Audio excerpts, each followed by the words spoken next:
Hey, my name's Jack, and this is my Splitting Steel Champion build. As you saw, this is the build that I played last league in Affliction. I played it to level 100. Um, the the reason why I decided to post this, even though, for example, Rue and Tai Tai have a build which looks really nice, is because I saw somebody say that you should try Splitting Steel Trickster. Don't do that. Don't do that. Play champion. Splitting Steel is a champion build. Let's get into this. I'll start a little bit with the leveling. So this is pretty much early maps, right? You don't have pretty much anything. All the gear is like really bad, pretty much just resistances. I league started this last league. It is without a doubt doable. You can do this. Um, One of the things that I suggest getting early on as quickly as possible is a savior. So the reason for that is really simple. This item, if I remember correctly, it's like 3 to 4 reflections you can have at the same time. With this, last time I tried it, that is your pretty much your early on mapping DPS. It helps you out a lot. With that, you can just pretty much farm everything until you get all the better gear. Belt Timber Blade is better later on when you're like, especially when you get Paradoxica. This is the main weapon that this build is going to use, but more to that later. Let's talk real short about leveling. Leveling, Splitting Steel is actually a really good leveling skill, and you're pretty much just gonna play with it totally. For leveling, I would, instead of going here, you take like, here attack speed, these like, so this, and you go here. Then you go down here, you get these because like right, this is the like, really good one. So you're gonna go over here later, go to that. You're gonna go down here, take this because you're probably gonna be dual wielding with a sword and a shield. Go over here, take these life nodes. Um, and you can go down here, take these impale nodes early on. Go down here, get the sword, get this, get these life nodes. You can early on take Iron Grip and this life wheel if you feel you need life. But most importantly, what you should take early on is this right here, like this. And then you get the, I have it allocated right now, this, get the 10% of Leagues instant. This one is really, really important. This one has so much, makes you so tanky and survivable. I highly recommend it. Other than that, at a certain point, you can just follow the build. You go over here. You should probably, if you don't take this accuracy tree, you can take this one instead. This one has crit. This one has attack speed, so this one is better, obviously. Um, take these, take the accuracy, take this is a little bit of attack speed and additional projectiles, so it's really nice. Early on, instead of the intimidate, while you have rage, because you get rage from a gloves enchantment from Searing or Ether, one of the two. What you can do is this one: monsters cannot block your attacks. That way, you make sure that you have sustainable DPS and you don't get your attacks constantly blocked. There are some monsters who block, if you believe it or not. With the spell suppression machine, early on you don't take prevent, you take this. You take chance to suppress spell damage. It's lucky, that helps you early on when you get some spell suppression early on in gear. That isn't perfect. You should be able to reach like 95, 96, 97. Right now on this gear that I made, I didn't put any spell suppression on. This is like the items which I believe you would have right after finishing campaign, and that's pretty much gonna look like this. Yeah, and so then you go over and you try to go for this. This is my equipment. The most expensive here is gonna be Nimbus. In Affliction, it was 40 Divines. Not sure how the bossing changes are going to affect the price of this item. It might be really expensive because there's also like other ranger builds who like really want this gem, and other builds. Perseverance, really cheap. This is the one that scales everything. We scale with armor and evasion. which makes it really tanky at the same time and really survivable. It also gives us permanent onslaught while fortified, which is what we're getting here, right? We get cannot be stunned from this, and plus 20 fortification, so that makes us really tanky. Master of Metal gives us the most damage.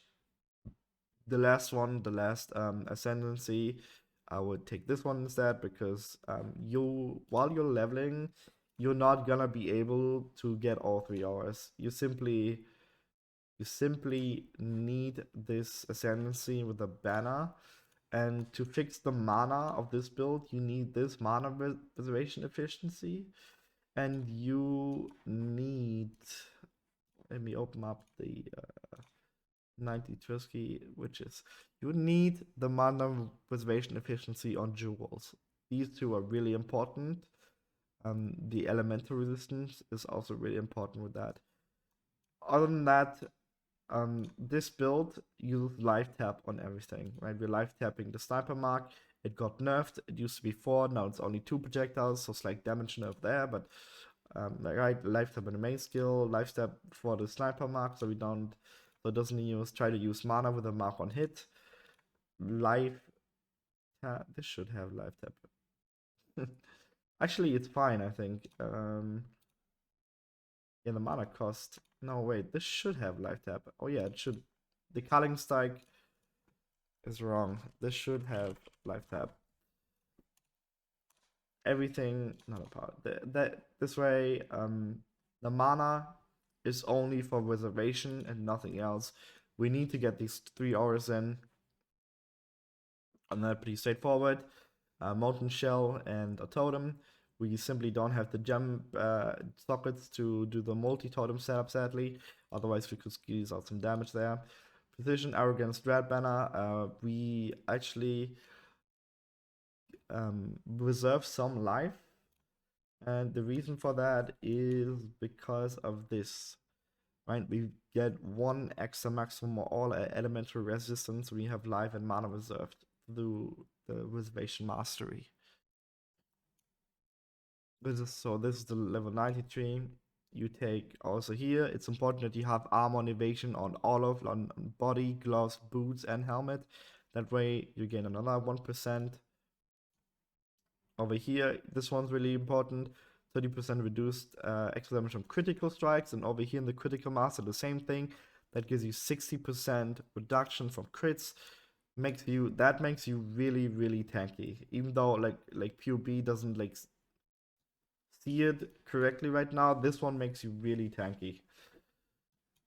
Then this cluster jewel is also really important. 3 passives. The other 2 are not as important. The most important one is Master the Fundamentals. The reason for that is because it gives all elemental resistances. As I said, the jewels also need all res resistances. Is a bit tight, so we're using that plus the jewels to gain 30%. Then later on, when you have all these items, right? So we can look at some of the other ones. You gain, this one is a bit harder to get. You can craft this yourself. I bought this piece. The chance of what being chilled and the chance of what being shocked is from, I think, a veiled, and then you can craft the chance to avoid being frozen and chilled on top of it. That way you like gain immunity to freeze and shock. The gloves, just the most important thing on gloves is the Searing Exile Eater of Worlds. You want to gain 1 rage on hit. This is how you gain rage on this build. Really important. It took me a while to get this. It is also one of the rarer ones. Is it? Yeah, it is Searing Exarch. So it doesn't matter which one of these you get, but obviously you never want these. You want one of these. As long as you get it, it's completely fine. You can just ramp. Chest, life chest. The equipment that Ben made has a little bit better life chest, which has another 55% PDR. My equipment is fine. I put another resistances on it because I wanted to fix the resistances. The helmet, level of socketed AOG jumps is important because we're gonna put our auras in the helmet, right? So our auras are at like level 26. We are gonna scale the auras to get more armor and evasion for the belt. Later on, belt timber blade, really important. The reason for this is additional projectiles and the far shot. Far shot, really, really good, especially with Nemesis. The projectile flies and then returns, so it gains like additional distance with far shot and does more damage. Weapon is Paradoxica, mostly because of the attacks with this weapon deal double damage.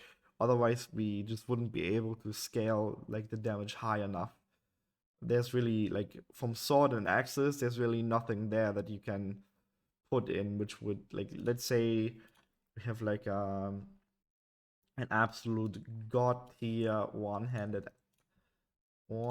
axe. Which one was the one with the highest? Royal, right? Let's say we have an absolute god tier. Actually, like, damage is like not even close.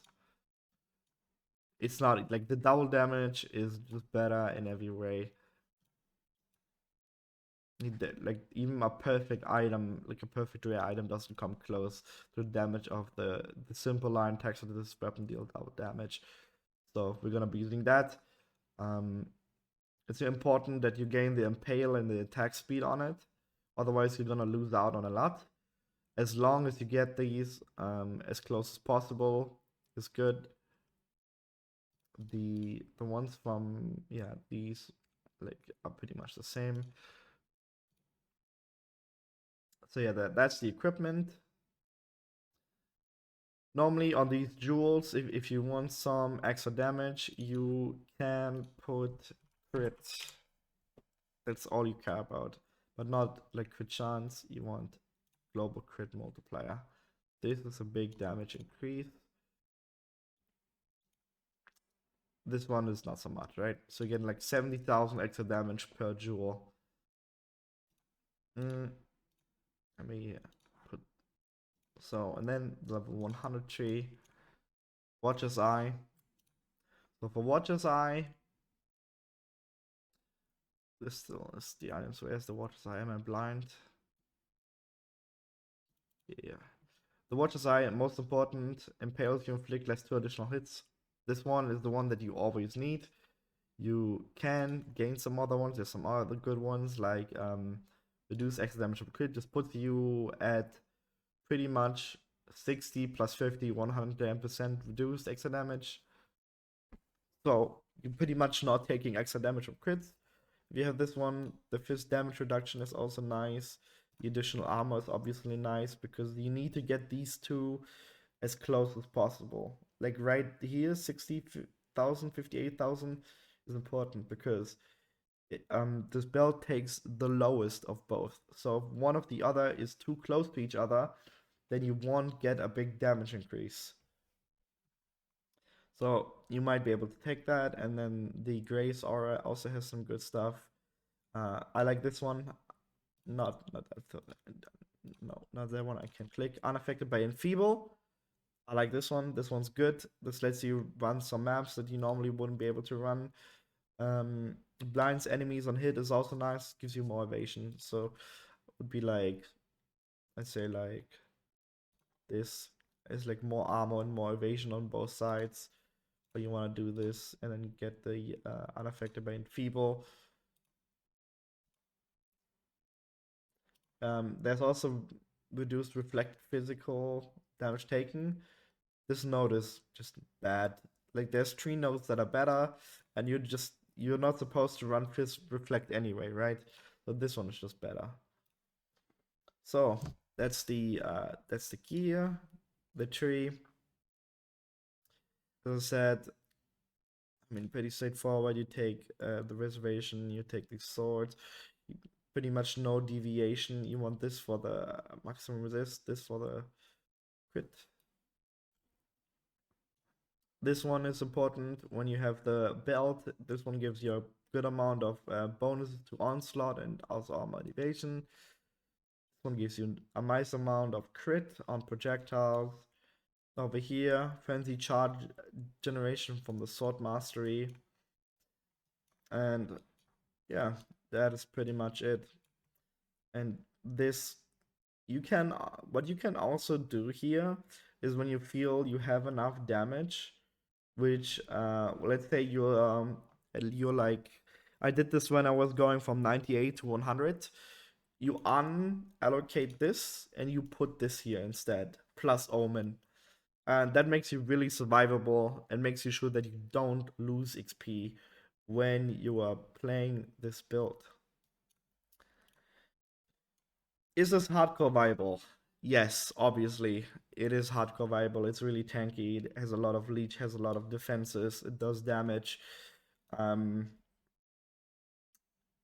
problem with it is that it's not SSF viable. As a starting build, as a league starter, you can totally do this. In a trade league, in an SSF league, no. You need too many items. Like, right, you can farm Paradoxica from syndicates, but all, like, especially like Nimbus and like Ashes of the Stars, that's rough in SSF to get, unless you're doing like Magic Find. But then this wouldn't be your starter, obviously. So this build is pretty fine for hardcore. SSF, not so much. Yeah, that's pretty much the build. One more thing. You can do bosses with this, like mapping bosses and like normal bosses are fine, but Uber bosses absolutely not. Here's some footage where I'm fighting Uber Shaper. This build needs to stand still near the enemy to do like maximum damage. So you absolutely cannot do most Uber bosses with it, because Uber bosses you normally need to move and like do damage at the same time, right, to avoid mechanics. As you can already see in this footage here from the Uber Shaper, like I'm constantly avoiding stuff so I can't do damage, and like it elongates the phases. This would be a lot of problems on the other Uber bosses, like Uber Steering Exarch, where you like have these two other enemies following you, plus he does like ground attacks, plus he does like things that you need to move out of, otherwise you take more fire damage on the barrage attack. All the things. Like, this is more of a mapping build than a bossing build. And that's Splitting Seal Champion. I had a lot of fun with this build. I actually, this is the first build ever I got to level 100. It took me a while, but the playstyle is just so fun to me. Hope you liked the video. If you're interested for more videos, leave a subscribe. I have some builds in the cooker which are non-league starters, so I'm waiting for the league to start and for me to play them myself and then make a video about it. I've got like some interesting stuff. I got Nice Poison Trickster, looks pretty good. I got an Ice Nova Trickster, Ice Nova Traps Trickster, and I've got a Carrion Golem Mancer, which one I've been trying to make viable for many leagues, and I think this league is finally the league. And I have to look at the new Spectre helmet. I used to play Spectres a long time ago, but then they did the leveling nerf, the level nerf and everything, and it wasn't as viable anymore. Thank you for watching.